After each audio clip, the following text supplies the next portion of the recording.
Hi everybody, this is Jeremy Dunham, Editor-in-Chief of the IGN PlayStation team. And today I'll be talking about Devil May Cry 3, Dante's Awakening Special Edition. And long title that it is, it's actually a very good game.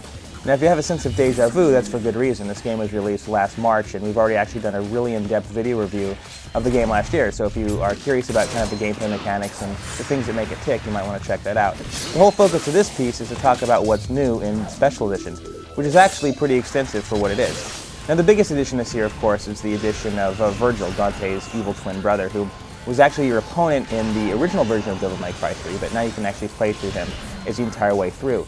He doesn't have the huge range of styles that Dante has. He only has one as opposed to 5, but he's a lot more powerful than Dante was, so he's going to be able to walk right through anything that gets in your way. Now the fact that he's so much more powerful has both its pluses and minuses.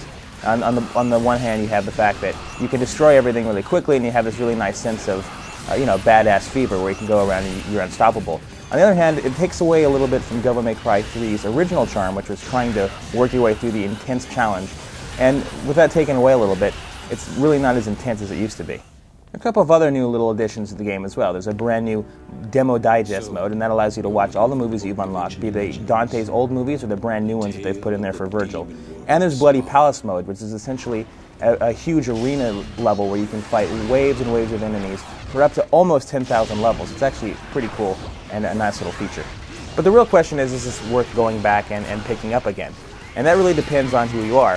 On the one hand, if you've never played Devil May Cry 3 before, then definitely this is one of the best action games around, and it's easily up there with Resident Evil 4 and God of War. But if you've played through the game several times before, as good as the game is, there might not be enough to really bring you back unless you're such a die-hard fan of the franchise that you really can't go too long without your Dante fix. But on the whole, Dante's Awakening Special Edition is definitely the best Devil May Cry release so far, and it's definitely worth a look if you haven't seen it yet.